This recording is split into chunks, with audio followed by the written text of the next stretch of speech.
Тэрнээс хойш маш олон судалгаанууд хийгдсэн. Тэгэхээр 49 он гэдэг чинь хэдэн жил ах нь? Ер нь бол трансфер факторыг бол энэ тэндээс нээгээд гаргаад авсан юм биш шүү дээ. Хүний цуснд байдаг юм 49 онд илрүүлсэн байх юм тий. Яасан бэ гэхээр донор эрхтнээс хүлээ авагч хүнд ямарваа нэгэн хүнээс тухайн хүний дархлааны мэдээлэл орчдөг талаар юм зөөвөрлөдөг талаар жижигхэн молекулыг 49 онд нээсэн байх юм. Үүнийг трансфер фактор гэж нэрлэсэн байх юм. Цаашаа энэ үгээр явах шүү тий.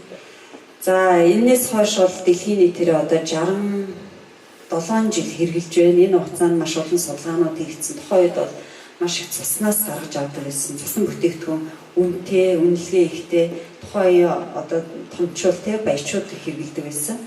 За хүний цуснд илрүүлсэн талаар их олон судалгаа байна л да. За цаашаа явууч. За яг ингээ интернетээр та бүхэн орохоор их олон судалгаанууд байдгийг энэ дандаа абстрактаараа байгаа. Энэ дохын алдраа авсан хүнд трансфер фактор яаж хэрэглэх вэ гэх мэтийн одоо энэ ерөнхий үгээр гараад ирсэн дээ. За цааш. За вакциныг бид нар маш хэрэглэдэг. Тэгэхээр вакцины оронд трансфер фактор хэрэглэж болох юм. Вакциныг яаж трансфер фактортай бид нар зөвлөж үзэх вэ? Тэгэхээр вакцин тархилаар вакцин гэдэг чинь юу юм бэ гэхээр тухайн одоо өвчний хорыг бага хэмжээгээр тэр хүнд оруулж чинь гэсэн байхгүй. Тэгэхээр тэр хор орж ирээд тэр хорын эсрэг бие махбод одоо хамгаалтын тогтолцоо тогтохыг вакцинжуулалт гэдэг. Тэгэхээр одоо жишээлбэл шууны ханиад байна тийм шууны ханиадын хоруу чанарыг жижиг хэмжээгээр биед оруулахад ойролцоогоор 7-аас 14 хоногийн дараа бие махбод тэр өвчний эсрэг бэлэн байдалд орж идэг тэмцгэд. За энийг бол идэвхтэй дархлаажуулалт гэж хэлдэг. Тэгвэл трансфер фактораар идэвхгүй байдлаар яаж дархлаажуулалт хийх вэ гэхээр трансфер фактор орсноор хүний бие махбод мэддэг болон мэддэггүй таниагүй тэр олон өвчнүүдийн эсрэг одоо өөрийн хамгаалтыг бий болгож чаддаг байна. Трансфер факторын нөлөөгөөр гэсэн байна. Тэгвэл трансфер факторын капсул ерөөсөө хүний биед орж ирэхэд бие махбод 24-өөс 48 цагийн дотор танигдаагүй болон танигдсан бүх өвчний эсрэг бэлэн байдалд орж идэг. Ийм судалгаа ахна. За энэ бид бүхэн мэднэ энэ аутизм гэдэг нэг өвчин байдаг. Хүүхдэд одоо монголчууд бас их олон тохиолддог л дээ. Энэ 9 хүүхдэд нэг судалгаа хийсэн байлээ. Дундаж наслт нь 5.7 настай. Тэгээ энэ трансфер факторыг өдрийн 3 удаа 3 ширхгээр 3 сарын хугацаанд буюу нэг хүүхдэд 9 ширхгээр 3 сарын хугацаанд уухад энэ шинж тэмдгүүд нь одоо намдж исэн, багасж исэн тий өөрөө идэвхтэй болж исэн, өөрөө бие засаж хийж байж одоо хүний хараа хяналтгүй байх энэ нөхцөл нь бүрдэж исэн талаар судалгаа байгаа. За мөн аутизм дээр энэ арай ондоо эмчийн судалгаа олсон энэ 22 хүүхдэд одоо трансфер фактор хэрэглүүлээд гарсан судалгааны байна. За энэ НК гэдэг хүний бие махбодод өөрт нь байдаг байгалийн хядагч хэс гэж байдаг. Natural killer гэдэг. Энэ нисийг л идэвхтэй байдалд оруулж чадсан энэ ямарваа нэгэн бүтээгдэхүүн одоо хүний дархлааг сайжруулж байна гэж ерөнхийдөө ярьдаг. Тэгэхээр трансфер фактор орж ирэнгүүтээ шууд БЦ вирус ч юм уу, хашил ч юм уу, хавдрыг ч юм уу эмчлээд байгаа биш шүү дээ. Трансфер фактор бидний нөгөө НК-с байгалаасаа хүн заяагдсан тий одоо устгагч эсийг хэрхэн идэвхжүүлж чадж байгаа гэдэг тал дээр их олон судалгаанууд хийгдсэн байдаг. За энийг түрүү хатгуу доктор харуулж ирсэн тийм үү? Ерөөсөө трансфер фактор одоо бидний хэрэглэдэг ойролцоогоор энэ судалгааны ажил маань 196 биологийн бүтээгдэхүүн баг. Нөгөө уураг, жимс, цэцэг, мөөг одоо төрөл бүрийн зүйлүүдтэй трансфер факторыг хэрэглэдэг. Хамгийн өндөр мангастин гэдэг одоо манайхан мэддэг шүү дээ манга жимсний шүүс гэдэг хадрын эсрэг яаж юм гээл одоо зургатаараа рекламад байдаг. Энэ маань 96% бидний НК-сийг идэвхтэй байдалд оруулдаг. Тэгвэл трансфер фактор классик 204, 283 тэр фактор нь ингээд 437 бол плюс идэвхтэй байдалд оруулж чаддаг байна. За ер нь бол хүний биед бол НК-с маань норм хэмжээндээ 150-аас 200 хэмжиг нэгж индексээр байдаг. Би яагаад трансфер факторыг заавал хэрэглэх ёстой юм бэ гэж хүмүүс асууад байдаг байхгүй. таны ууг нь НКС чинь ийм байх ёстой. Эрүүл хүн амд ууг нь ёстой. Тэгээд өндөр хөгжилтэй улсуудын одоо хүн амын эрүүл мэнддэх энэ НКС-ийн идэвхтэй байдлыг нь тоолоод үзсэн чинь 30-аас 40 болсон.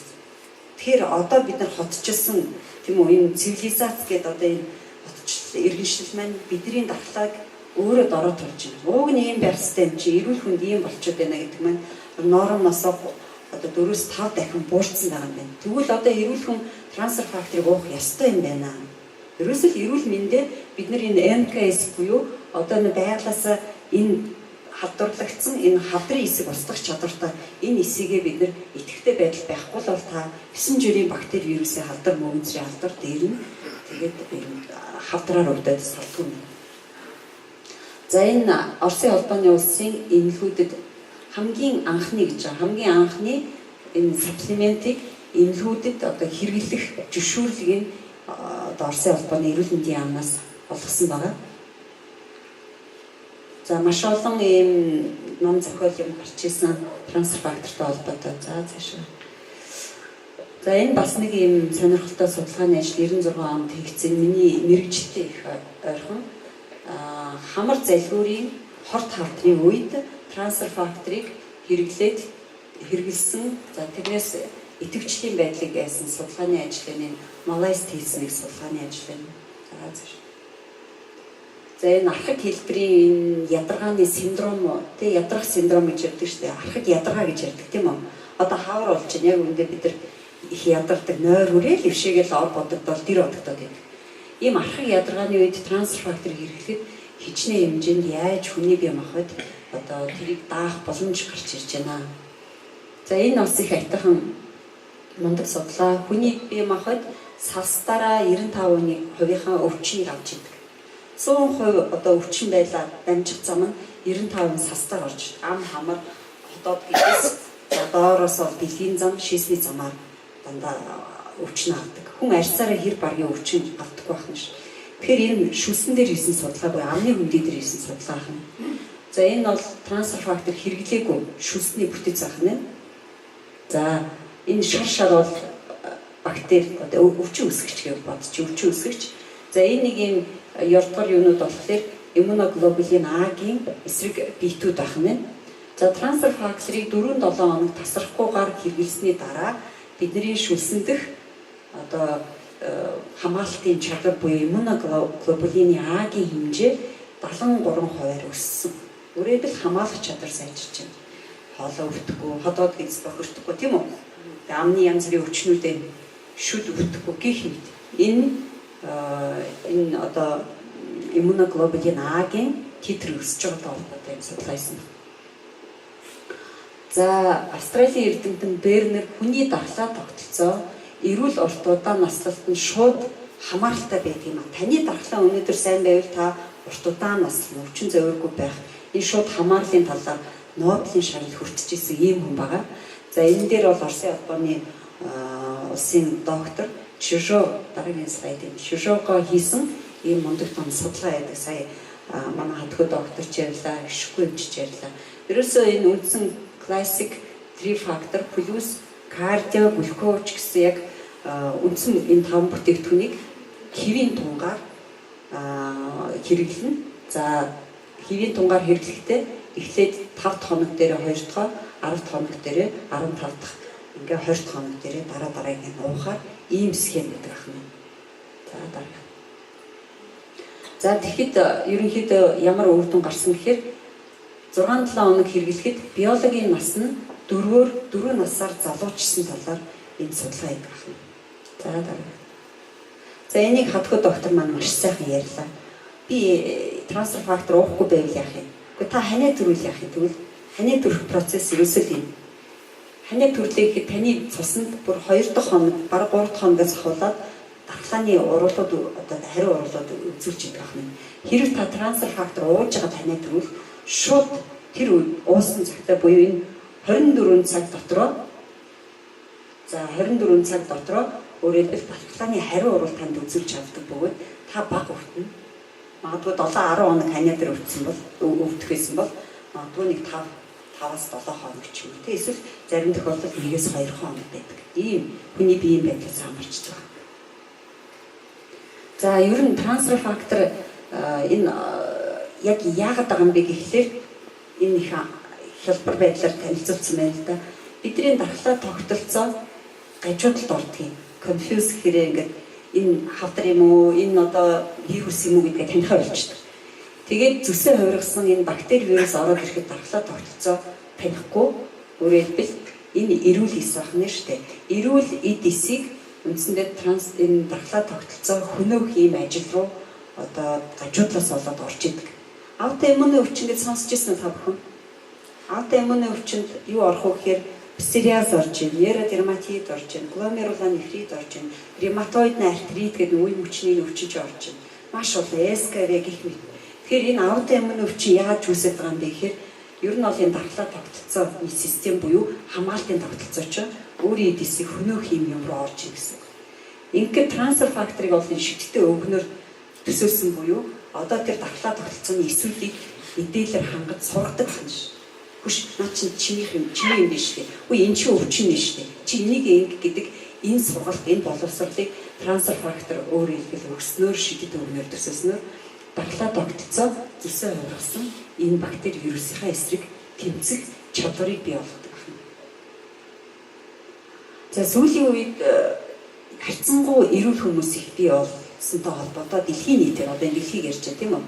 Одоо ерөөсөө эрүүл байхаас гадна төгс бие галбартай байх дээр судалгаанууд аяг хийгдсэн.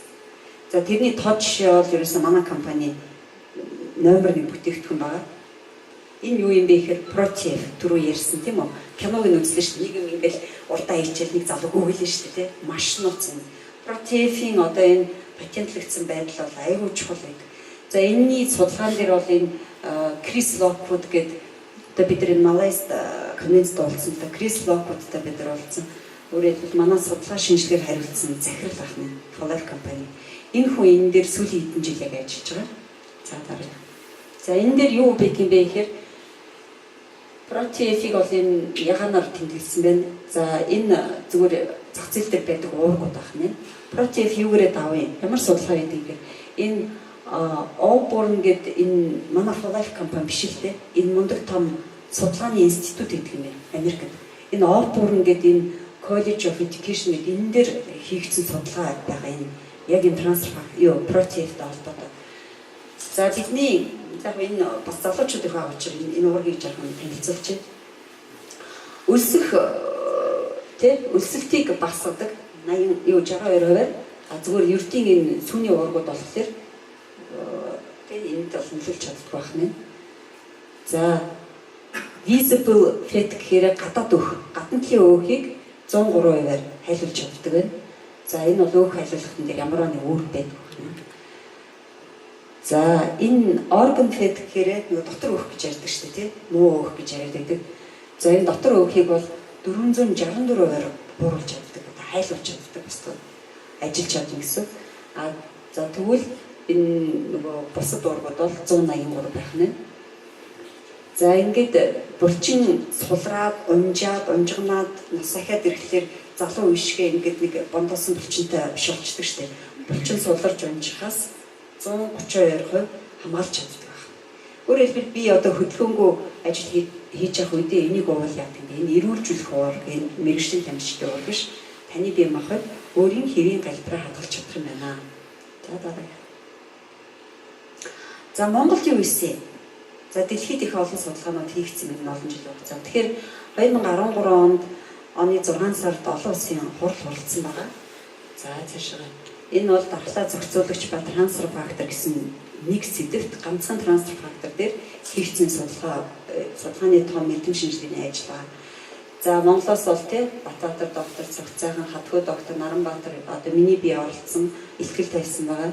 За Америкаас Крис Локвуд гэдэг энэ нөгөө эрдэм шинжилгээ хариуцсан захирал ирсэн. За Оросоос Чижова, Егор Аряева одоо гих мэтийн докторууд ирсэн байгаа, доктор профессор. Польшоос бол Анжи Фол гэдэг энэ мундаг том дархлаа судлаач хашны эмч ирсэн байгаа. За ингээд Батбаатар доктор одоо манай анагаахын их сургуулийн ректор штэ захирал тийм үү. Уг нээсэн за манай оюума ихчэн одоо энэ Solar компани үүсгэн байгуулагч за энэ миний биелэгтэй байж юм. За энэ Наранбаатар доктор байна. За цааш. За Наранбаатар докторийн түрүү Наранбаатар доктор сая зураг байсан. Наранбаатар доктор маань ангаахын одоо PH докторийн ажил гэж ярьдаг тийм. PH докторийн ажлаа яг энэ трансфер фактор дээр хийсэн байгаа. 14 онд хийсэн. За чихрийн шижин голдоо аутоиммун өвчин хийсэн. Чихрийн шижний үед трансфер факторыг өглөө өдөр орой 4-4-оор 12 классикийн глюкозын 12-оор ингээд 24 шиг өдөрт уухад 14 хоног хэрэглэхэд цусан дах глюкозын хэмжээ за 28.8% буурсан байна. Судалгаанд хамрагдсан өвчтний 83.3 нь үр дүнтэй байсан бөгөөд 10% бага өрчлөлттэй үзүүлэлтийг бодиттой өрчлөлт гэж үзээгүй юм аа. За C вирус идэвхтэй хүмүүс бас их байдаг тийм үү? За классикийг мөн 12 шиг өдөрт плюсыг мөн 12 шиг гэдээ уухад 14 хоног хэрэглэхэд цусан дах C вирусын эсрэг титр дунджаар 489.7-оос 387.7 хүртэл багассан буюу 21% буурсан ийм үзүүлэлт гарсан байна. За харшны өвчин маш их байдаг. Хоёр хүний нэг нь баг харшилтай Монголд бол. За классикийг мөн ялгаагүй 12 3 фактор одоо эдвис гэж орж ирэх байгаа. Оросоос орж ирэх байхдаа эдвис нэрээрээсээ одоо 3 фактор Америкт шууд орж ирж байгаа. Ингээд 12 шигийг хэрэглэхэд за 14 хоногийн дараа гэхэд иммуноглобулин V-ийн хэмжээ дунджаар 28.7% буурсан. Судалгаанд хамрагдсан өвчтний 83.3 нь үр дүнтэй байсан. Ийм судалгааны одоо ажлаар ангаахын PH докторийн одоо юг хамгаалсан, зэргийг хамгаалсан. Тэгэхээр Монголд бол би өөрөө эмч анх энийг орж ирж байгаа шүлжээ гэдгээр нь яг энэ ишиггүй эмчтэй айгүйх юм хориг тавьдаг байсан. Тэгээд шүлжээний бүтээгдэхүүн байхаараа хүн судалж болтгоо